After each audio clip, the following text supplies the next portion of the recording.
Hello friends, ఈ వీడియోలో పైథాన్లో print function గురించి డీటెయిల్డ్గా తెలుసుకుందాం. Let's go. మనం ఆల్రెడీ పైథాన్ ప్రోగ్రామ్స్ని ప్రాక్టీస్ చేయడం కోసం విఎస్ కోడ్ని ఎలా సెటప్ చేసుకోవాలో తెలుసుకున్నాం. మీరు ఎవరైనా చూడకపోతే ఆ వీడియో లింక్ని డిస్క్రిప్షన్లో ఇచ్చాను, అది చూడండి. అలాగే విఎస్ కోడ్లో జూపిటర్ నోట్బుక్ అనేది కూడా ఇన్స్టాల్ చేసుకున్నాం, ఆ వీడియో లింక్ కూడా డిస్క్రిప్షన్లో ఇచ్చాను, అది చూడండి. ఓకే, అవి రెండు ఇన్స్టాల్ చేసుకున్న తర్వాత అప్పుడు విఎస్ కోడ్ని ఓపెన్ చేయండి. ఇక్కడ ఫైల్ అని ఉంటుంది కదా, న్యూ ఫైల్ అని, దీని మీద క్లిక్ చేస్తున్నా.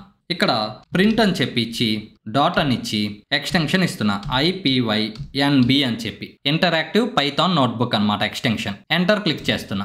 ఇలా ఒక ఫైల్ అనేది క్రియేట్ అయింది. చూడండి, ప్రింట్ అనే ఫైల్ క్రియేట్ అయింది. ఇక్కడ డిఫాల్ట్గా ఒక సెల్ క్రియేట్ అయింది, ఇది డిలీట్ చేసేస్తున్నా. ఇప్పుడు కోడ్ అని మార్క్ డౌన్ అని బటన్స్ ఉన్నాయి కదా, దీంట్లో మార్క్ డౌన్ మీద క్లిక్ చేస్తున్నా. మనం ఈ వీడియోలో నేర్చుకోబోయే టాపిక్ని ఇక్కడ రాస్తున్నా, print function in Python. Control enter click చేస్తున్నా ఈ సెల్ ఎగ్జిక్యూట్ చేయడం కోసం. అసలు ఈ ప్రింట్ ఫంక్షన్ ఎందుకు యూస్ చేస్తామంటే, మనం పైథాన్ ప్రోగ్రామ్స్ రాసేటప్పుడు అవుట్పుట్లో ఏది మనకి ప్రింట్ అవ్వాలి అన్నా కూడా జనరల్గా ఈ ప్రింట్ అనే ఫంక్షన్నే యూస్ చేస్తామన్నమాట. ఒక ఎగ్జాంపుల్ చూద్దాం. కోడ్ మీద క్లిక్ చేస్తున్నా, ప్రింట్ అని ఇచ్చి బ్రాకెట్స్లో డబల్ కొటేషన్స్ ఇచ్చి హలో వరల్డ్ అని ఇస్తున్నా. ఈ సెల్ ఎగ్జిక్యూట్ చేయాలంటే కంట్రోల్ ఎంటర్ క్లిక్ చేయాలి. చూడండి, అవుట్పుట్ అనేది హలో వరల్డ్ అని వచ్చింది. సో ఇలా ఏది ప్రింట్ చేయాలన్నా కూడా ప్రింట్ అనే ఫంక్షన్ని యూస్ చేస్తాం. ఇక్కడ డబల్ కొటేషన్స్ అయినా ఇవ్వచ్చు, లేదా సింగిల్ కొటేషన్స్ అయినా ఇవ్వచ్చు పైథాన్లో, అది కూడా చూద్దాం. ఎందుకంటే ఎలా ఇచ్చినా కూడా దాని మధ్యలో ఉన్న కంటెంట్ని స్ట్రింగ్ లాగా తీసుకుంటుంది. స్ట్రింగ్స్ గురించి మీకు డీటెయిల్డ్గా ఇంకో వీడియోలో చెప్తాను. జస్ట్ ఇలా మనం ఇచ్చే టెక్స్ట్ని అది స్ట్రింగ్ అని తీసుకుంటుంది అని గుర్తుపెట్టుకోండి. కానీ ఇక్కడ మనం సింగిల్ కొటేషన్తో ఓపెన్ చేస్తే ఎండింగ్ అనేది డబల్ కొటేషన్తో చేయకూడదు, అప్పుడు ఎర్రర్ వస్తుంది. అలాగే డబల్ కొటేషన్తో స్టార్ట్ చేస్తే సింగిల్ కొటేషన్తో ఎండ్ చేయకూడదు. ఓకే, అది గుర్తుపెట్టుకోండి.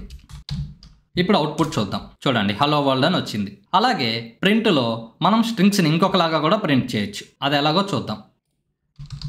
ప్రింట్ అని ఇచ్చి హలో అని ఇచ్చి తర్వాత కామా ఇచ్చి మళ్ళీ ఇంకొక స్ట్రింగ్ ఇస్తున్నా, వరల్డ్ అని చెప్పి.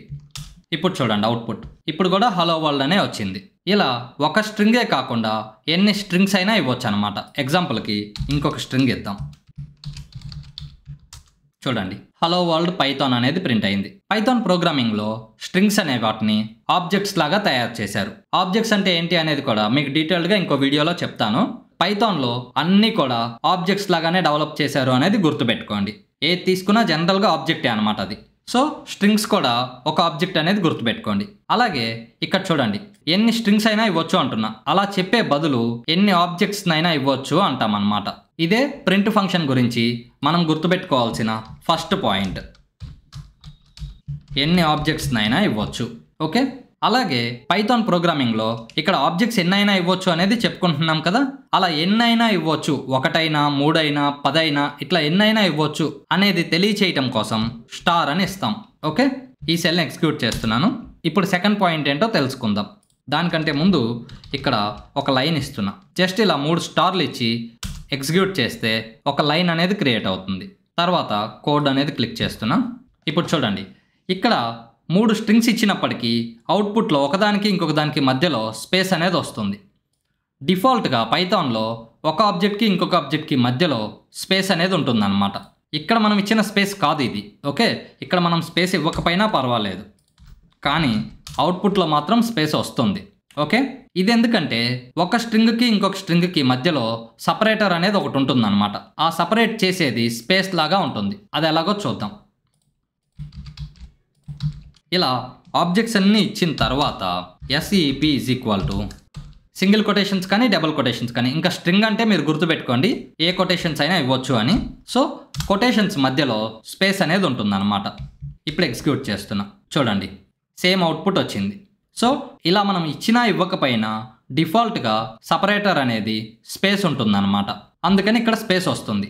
దీన్ని మనం చేంజ్ చేసుకోవచ్చు. ఫర్ ఎగ్జాంపుల్ స్పేస్ ఇవ్వకుండా కామా ఇస్తున్నా. ఇప్పుడు ఎగ్జిక్యూట్ చేద్దాం. చూడండి, ఒక స్ట్రింగ్కి ఇంకొక స్ట్రింగ్కి మధ్యలో కామా అనేది వచ్చింది. ఒకవేళ ఇక్కడ సెమీకోలన్ ఇచ్చామనుకోండి, ఇప్పుడు సెమీకోలన్ వస్తుంది.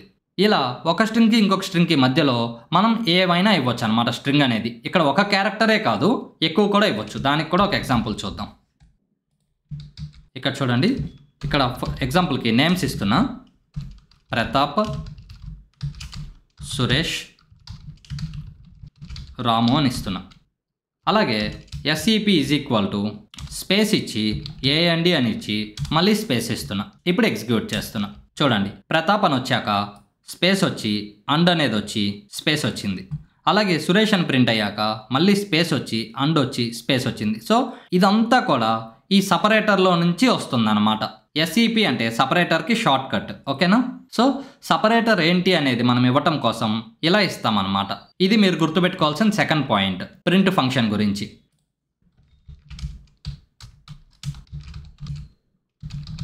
Separate objects using SEP. ఈ మార్క్డౌన్లో డబల్ స్టార్స్ ఇచ్చామనుకోండి అటు ఇటు, అవుట్పుట్లో బోల్డ్గా వస్తుందన్నమాట. చూడండి, SEP అనేది కొంచెం సపరేట్గా బోల్డ్గా వస్తుంది. ఈ పాయింట్ మీరు గుర్తుపెట్టుకోండి. మళ్ళీ ఇక్కడ ఒక లైన్ ఇస్తున్నాను. ఇప్పుడు థర్డ్ పాయింట్ ఏంటో తెలుసుకుందాం. ఇలా మొత్తం 5 పాయింట్స్ ఉన్నాయి. ఆ 5 ఈ వీడియోలో నేర్చుకుందాం. ఇక్కడ ప్రింట్ అని ఇచ్చి హలో అని ఇస్తున్నా. అలాగే ప్రింట్ అని ఇచ్చి వరల్డ్ అని ఇస్తున్నా. ఇప్పుడు చూడండి, హలో అని ఒక లైన్లో ప్రింట్ అయింది, తర్వాత వరల్డ్ అనేది ఇంకొక లైన్లో ప్రింట్ అయింది. జనరల్గా ఒక లైన్ నుంచి అవుట్పుట్ అనేది ఇంకొక లైన్లోకి వెళ్ళాలి అంటే పైథాన్లో కానీ వేరే లాంగ్వేజ్లో C ప్రోగ్రామింగ్ అయినా జావాలో కానీ వీటన్నిటిలో కూడా \n అనేది ఇస్తాము. \n అంటే న్యూ లైన్ అనే అర్థం. ఎప్పుడైతే \n అనేది ఇస్తామో అప్పుడు న్యూ లైన్కి వెళ్ళాలి. కానీ ఇక్కడ మనం అలా ఏమీ ఇవ్వలేదు. అయినా కూడా ఎందుకు వెళ్ళిందంటే ప్రతి ప్రింట్ స్టేట్మెంట్కి కూడా డిఫాల్ట్గా చివర్లో \nతో ఎండ్ అవుద్ది అనమాట. మీకు దీని గురించి అర్థం కావడానికి ఈజీగా ఇక్కడ మధ్యలో Lకి మధ్యలో \n అనేది ఇస్తున్నా. ఇప్పుడు ఎగ్జిక్యూట్ చేస్తున్నా. చూడండి, HEL వరకు ఒక లైన్లో ప్రింట్ అయింది. తర్వాత \n ఉన్నప్పుడు నెక్స్ట్ లైన్కి వెళ్ళింది, అంటే న్యూ లైన్కి. తర్వాత LO అనేది ప్రింట్ అయింది. ఇలా \n అనేది ఎక్కడ వస్తుందో అక్కడ న్యూ లైన్కి వెళ్ళొద్దు అనమాట. ఇలా ఎందుకు జరిగింది అంటే మనం \n అనేది ఇవ్వకపోయినా కూడా చివర్లో డిఫాల్ట్గా \n అనేది ఉంటుంది. అది ఎలా ఉంటుందో చూద్దాం. ప్రింట్ హలో అని ఇచ్చాక end is equal to \n అనేది ఉంటుంది అనమాట. ఓకే, అందుకే వరల్డ్ అనేది ఇచ్చినప్పుడు అది నెక్స్ట్ లైన్లో ప్రింట్ అయింది. ఇది కూడా మనం చేంజ్ చేయొచ్చు. దానికి కూడా ఒక ఎగ్జాంపుల్ చూద్దాం. ఇక్కడ \n తీసేసి స్పేస్ ఇస్తున్నా. అప్పుడు ఏం జరుగుతుందో చూద్దాం. చూడండి, హలో అని ప్రింట్ అయింది. ఈ ప్రింట్ స్టేట్మెంట్ ద్వారా చివర్లో ఎండింగ్ అనేది ఒక స్పేస్ వచ్చింది. సో స్పేస్ వచ్చింది. స్పేస్ వచ్చాక కర్సర్ అనేది ఇక్కడ వెయిట్ చేస్తూ ఉంటుంది అనమాట. న్యూ లైన్కి వెళ్ళదు ఇంకా, ఎందుకంటే ఎక్కడ \n అనేది రాలేదు ఇంకా. సో ఇప్పుడు మళ్ళీ ప్రింట్ స్టేట్మెంట్ వచ్చింది, వరల్డ్ అనేది వచ్చింది. ఇదంతా ఇక్కడ ప్రింట్ అయింది. ఇప్పుడు వరల్డ్ తర్వాత ఇంకొకటి ఇద్దాం, పైథాన్ అని ఇస్తున్నా. ఇప్పుడు చూడండి, వరల్డ్ అనే దానికి ఎండింగ్ అనేది డిఫాల్ట్గా \n ఉంటుంది. సో ఇక్కడ నుంచి కర్సర్ ఇక్కడికి వెళ్ళిపోయింది న్యూ లైన్కి. అప్పుడు ప్రింట్ స్టేట్మెంట్ వచ్చింది పైథాన్ అని. అందుకని పైథాన్ అనేది ఇక్కడ ప్రింట్ అయింది. అదే ఒకవేళ ఇక్కడ కూడా మనం ఎండ్ అనే దాన్ని చేంజ్ చేసామనుకోండి, అప్పుడు చూడండి పైథాన్ అనేది మళ్ళీ ఈ లైన్లోకే వచ్చేసింది. ఇలా ఒక్కోసారి మనం డిఫరెంట్ ప్రింట్ స్టేట్మెంట్స్ ఇచ్చినా కూడా అవుట్పుట్ మాత్రం ఒకే లైన్లో రావాలి అనుకుంటాము. అలాంటప్పుడు ఇలా ఎండ్ అనేది యూస్ చేసి స్పేస్ కావాలంటే స్పేస్, లేదా ఐఫన్ కావాలంటే ఐఫన్, ఇలా ఏమైనా ఇవ్వచ్చు అనమాట. ఓకేనా? ఇది మీరు గుర్తుపెట్టుకోవాల్సిన third point. By default each print statement ends with \n. We can change it using end. దీనికి కూడా డబల్ స్టార్స్ ఇస్తున్నా. సారీ, ఇదంతా కోడ్లో రాశాను నేను. దీన్ని మనం చేంజ్ చేసుకోవచ్చు. ఇక్కడ పైథాన్ అని ఉంది కదా, సో ఇదంతా కోడ్ సెల్ లాగా ఉందన్నమాట. దాని బదులు పైథాన్ నుంచి చేంజ్ చేసేసి మార్క్డౌన్ లాగా మార్చేయచ్చు. ఓకే, ఇప్పుడు ఎగ్జిక్యూట్ చేస్తున్నా. అదే ఇప్పుడు చూడండి, ఇది మార్క్డౌన్ లాగా ఉంది కదా, దీన్ని మళ్ళీ చేంజ్ చేసేసి పైథాన్ అని ఇచ్చేయచ్చు. ఓకే, ఇలా ఒకే సెల్ని మనం పైథాన్ నుంచి మార్క్డౌన్ నుంచి పైథాన్కి కన్వర్ట్ చేసుకోవచ్చు. ఇక్కడ ఇంకొక మార్క్డౌన్ ఇచ్చి 3 స్టార్స్ ఇస్తున్నా. ఇప్పుడు ప్రింట్ ఫంక్షన్ గురించి ఇంకొక విషయం తెలుసుకుందాం. ప్రింట్ అని ఇచ్చి హలో అని ఇస్తున్నా. ఇక్కడ చూడండి హలో అనేది అవుట్పుట్లో ప్రింట్ అయింది. జనరల్గా ప్రింట్ ఫంక్షన్ అనేది అవుట్పుట్ స్క్రీన్ మీదే ప్రింట్ చేస్తుంది. కానీ ఒక ఫైల్లోకి ప్రింట్ చేయాలన్నా కూడా ప్రింట్ చేయగలదు. అంటే కేవలం ప్రింట్ అనేది అవుట్పుట్ స్క్రీన్ మీద ప్రింట్ చేయడం మాత్రమే కాకుండా ఏ డాక్యుమెంట్లోకి కావాలన్నా కూడా మనకు కావాలనుకున్న డేటాని ఆ డాక్యుమెంట్లోకి ప్రింట్ చేయగలదు ఆర్ సేవ్ చేయగలదు డాక్యుమెంట్లోకి. అదంతా మీకు ఫైల్స్ కాన్సెప్ట్ చెప్పినప్పుడు ఎక్స్ప్లెయిన్ చేస్తాను. ఇక్కడ జస్ట్ మీరు గుర్తుపెట్టుకోవాల్సింది ఏంటంటే ఇలా అవుట్పుట్ స్క్రీన్లో ఎందుకు ప్రింట్ అవుతుంది అని. దానికోసం ఈ ప్రింట్ ఫంక్షన్ లోపల ఏముంటుందంటే file is equal to sys.std out అనేది ఉంటుంది. ఇది మనం ఇవ్వట్లేదు, ఇవ్వకపోయినా డిఫాల్ట్గా ఇలా ఉంటుంది అనమాట. దీని అర్థం ఏంటో మీకు నేను చెప్తాను. ఓకే, sys అంటే సిస్టమ్ అని, std అంటే స్టాండర్డ్, అవుట్ అంటే అవుట్పుట్. ఈ sys అనేది ఏంటంటే పైథాన్లో చాలా మాడ్యూల్స్ ఉంటాయి అనేది మనం తెలుసుకున్నాం ఇంట్రడక్షన్ వీడియోలో. ఆ మాడ్యూల్స్ గురించి కూడా మీకు డీటెయిల్డ్గా ఇంకొక వీడియోలో ఎక్స్ప్లెయిన్ చేస్తాను.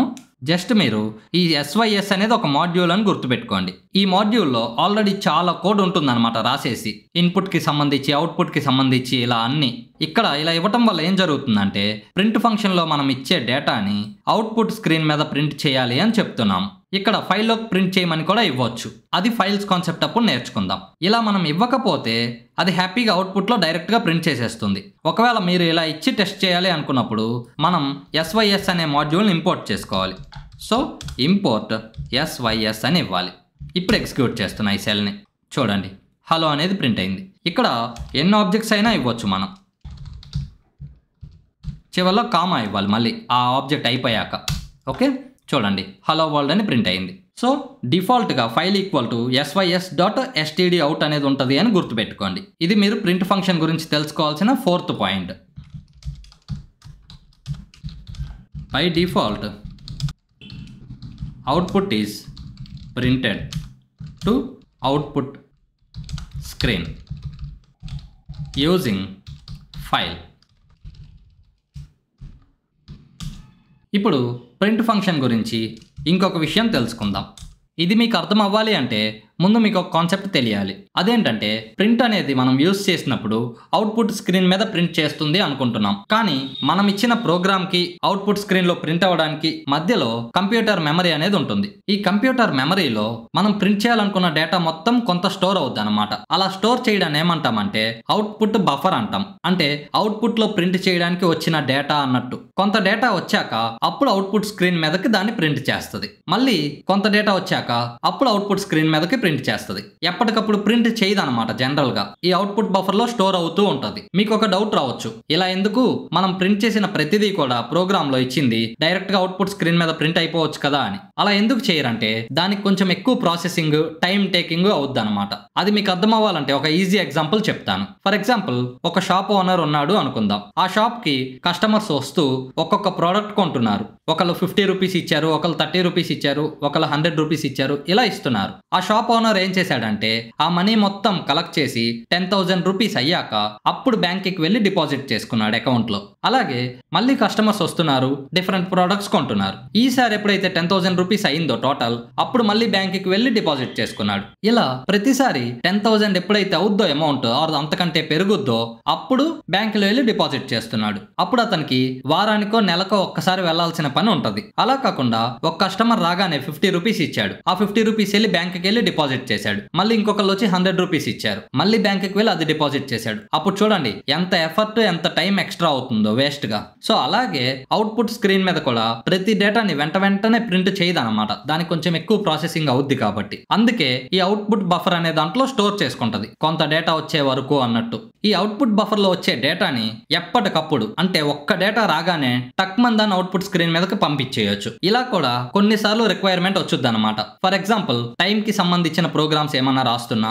మిల్లీ సెకండ్స్ తో సహా ఆర్ సెకండ్స్ తో సహా మనకు కావాలన్నమాట అవుట్పుట్ అనేది. సో అంత కరెక్ట్ గా ఉండాలి అన్నప్పుడు ఇమీడియట్ గా డేటా అనేది అవుట్పుట్ లో ప్రింట్ అయిపోవాలి. అలా చేయటం కోసం మనం యూజ్ చేసే కాన్సెప్ట్ ఏంటంటే ఫ్లష్ అన్నమాట. ఇప్పుడు అది ఎలా ఇస్తారో మనం కోడ్ లో చూద్దాం. ఇక్కడ చూడండి ప్రింట్ అనేది ఇచ్చి హలో అని ఇస్తున్నాను. తర్వాత ఫ్లష్ ఈక్వల్ టు అని ఇచ్చి డిఫాల్ట్గా ఫాల్స్ అనే వాల్యూ ఉంటుంది. ఈ ఫాల్స్ అనేది లేదా ట్రూ అనేది బులియన్ వాల్యూస్ అన్నమాట. బులియన్ వాల్యూస్ గురించి మీకు డేటా టైప్స్ గురించి చెప్పినప్పుడు చెప్తాను. కానీ ఇక్కడ గుర్తుపెట్టుకోవాల్సిన విషయం ఏంటంటే ఈ ట్రూ ఫాల్స్ వాటికి సింగిల్ కొటేషన్స్ కానీ డబుల్ కొటేషన్స్ కానీ ఇవ్వకూడదు. ఓకే, డిఫాల్ట్ గా ఫ్లష్ ఈక్వల్ టు ఫాల్స్ అని ఉంటుంది. అంటే అవుట్పుట్ బఫర్ లో కొంత డేటాను స్టోర్ చేసుకొని అప్పుడే అవుట్పుట్ స్క్రీన్ మీదకి పంపించమని చెప్తున్నాం అనమాట. ఒక్కోసారి ఇమీడియట్ గా అవుట్పుట్ లో కావాలి అనుకున్నాం కదా, అలాంటప్పుడు ఫ్లష్ ఈక్వల్ టు ట్రూ అని ఇస్తాం. ఎప్పటికప్పుడు ఒక కొత్త డేటా ఎప్పుడైతే అవుట్పుట్ బఫర్లోకి వస్తుందో ఇమీడియట్గా దాన్ని ఫ్లష్ చేసేస్తుంది అనమాట అవుట్పుట్ స్క్రీన్ మీదకి. ఓకే, ఇది మీరు గుర్తుపెట్టుకోవాల్సిన 5th పాయింట్ ప్రింట్ ఫంక్షన్ గురించి. By default data is stored in output buffer before sending to the output screen. We can change this using flush. Okay, ఇది మొత్తం కాపీ చేస్తున్నా. ఇక్కడ ఇవన్నీ తీసేసి మీకు సింపుల్గా గుర్తుండటం కోసం స్టార్ అనేది ఇచ్చి ఆబ్జెక్ట్స్ అని ఇస్తున్నా. తర్వాత సపరేటర్ అనేది ఇస్తాము. దీంట్లో ఒక వాల్యూ ఇస్తాం, మన ఇష్టం వచ్చింది. ఎండ్ ఈక్వల్ టు అనేది ఇస్తాం, ఇక్కడ ఒక వాల్యూ ఇస్తాం. తర్వాత file equal to sys dot std out అనేది ఉంటుంది. అలాగే flush is equal to falls అనేది ఉంటుంది.